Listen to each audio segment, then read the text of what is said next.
Chapter 1. The Unlikely Encounter.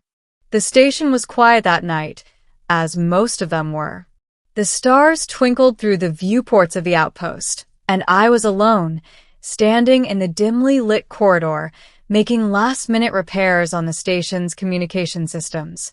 The crew had already gone to sleep, and all I had left was a small, almost mindless task, replacing a busted capacitor in one of the consoles. I didn't expect anything out of the ordinary. It was just another shift, just another mundane chore. But then she appeared. The alien woman stepped into the corridor like she owned the place.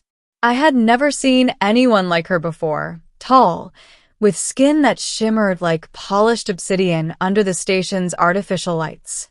Her eyes were a startling violet, glowing faintly, and her black hair flowed around her shoulders as if caught in a breeze that didn't exist.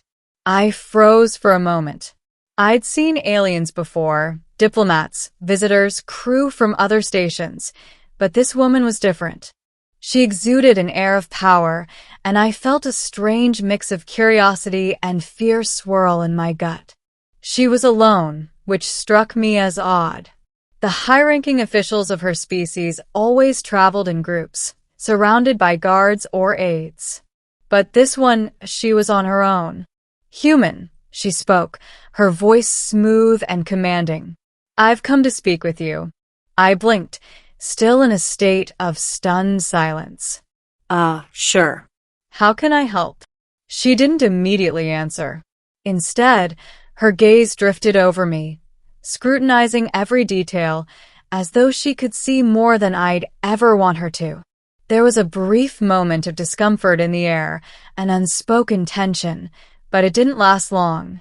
She took a step closer. "I am Gora," she said, tilting her head slightly. "And you are the technician, yes?" I nodded awkwardly. "Yeah, I maintain the systems here." "Good," she said with a small smile that didn't reach her eyes. "I need your help." Chapter 2. The Touch That Changed Everything. She stepped closer, and I couldn't help but notice how she moved. There was an elegant grace to her, a feline-like quality in the way her body shifted. It was hypnotic, and for a moment, I almost forgot myself. As she passed by me, I inadvertently brushed my hand against her. It was a simple gesture, a harmless accident, or so I thought. In the blink of an eye, Gora's face contorted in fury.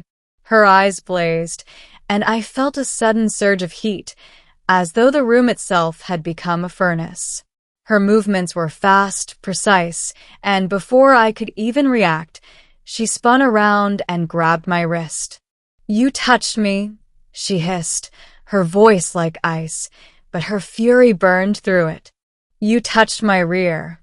I stared at her, heart pounding in my chest, struggling to get the words out.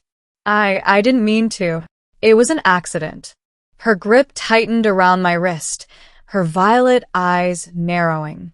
"It was no accident, human. You deliberately touched me."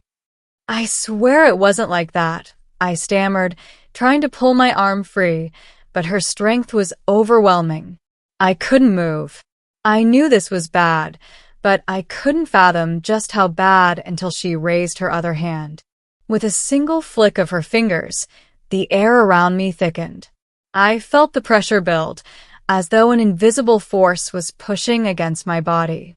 My arms froze at my sides, my legs were locked in place, and I couldn't even breathe properly.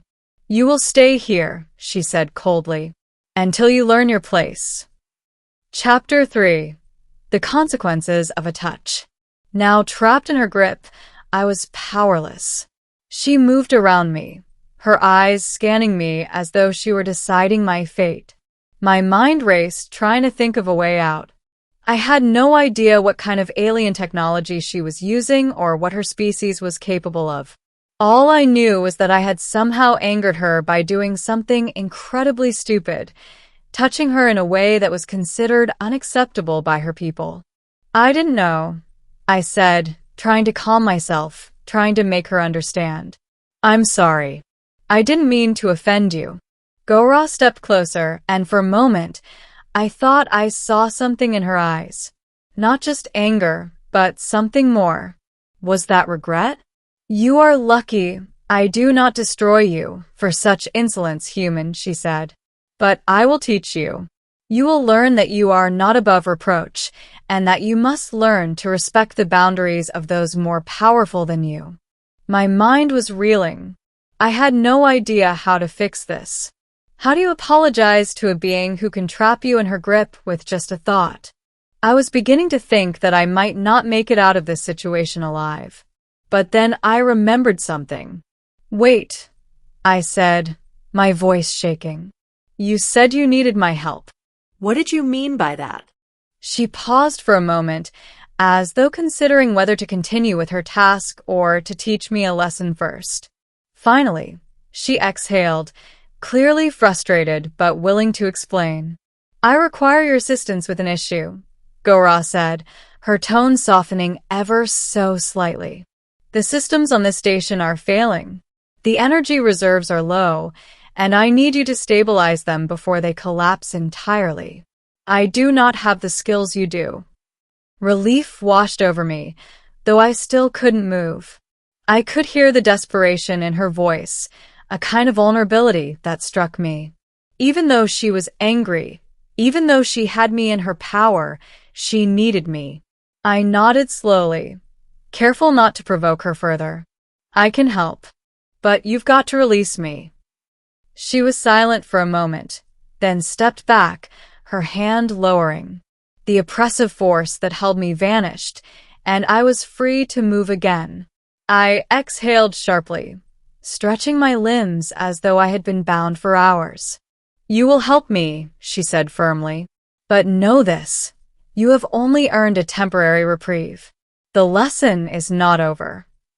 I nodded quickly, eager to move on and fix whatever needed to be fixed before things got even worse. I followed her down the station's hallways, trying to put the image of her furious face behind me. Chapter 4. Working Together. The next few hours were spent repairing the station's failing systems. Gora stayed close by, watching me work with an intensity that was both unnerving and captivating. There was no more mention of my earlier mistake, but I could feel the tension between us. She was still angry, and it was clear she was watching me closely, waiting for me to slip up again. As I worked, we communicated more about our cultures. I learned that Gora's species, the Vixians, were not only physically superior to humans, but also had deeply ingrained codes of honor and respect. Touching someone without permission was considered one of the gravest offenses, especially in a setting where power dynamics were so critical. You humans are strange, she remarked, almost in passing. You touch each other freely, without thought of the consequences. Not all of us, I replied, trying to make light of it. Some of us are a little more reserved. Her lips curled into something like a smile, though it was still hard to tell whether she found my comment amusing or irritating. Perhaps, but you have much to learn, human. Your people have no understanding of how to properly show respect. I nodded, realizing that I'd learned far more about alien culture in the last few hours than I ever thought I would. It wasn't just about technology or space travel, it was about respect, about boundaries. By the time we finished the repairs, the energy systems were stable again, and the station was operating normally. You have done well, she said, her voice softer than before. For now, you are forgiven. But remember, human, some lessons are not so easily forgotten. Chapter 5. The Aftermath. The tension that had once been between us had dissipated, replaced with something else. A mutual understanding, perhaps. As I left her in the control room, I felt strangely lighter. The ordeal had been a bizarre one, but I couldn't deny that I had learned a valuable lesson about alien customs, respect, and, most importantly, boundaries. As Gora turned to leave, she glanced over her shoulder at me one last time. You may be forgiven, human, she said with a hint of a smile. But I will be watching. Do not forget our lesson. I watched her walk away, her presence still commanding even as she disappeared down the corridor. I couldn't help but smile. Maybe, just maybe, there was more to learn from her than I had first thought.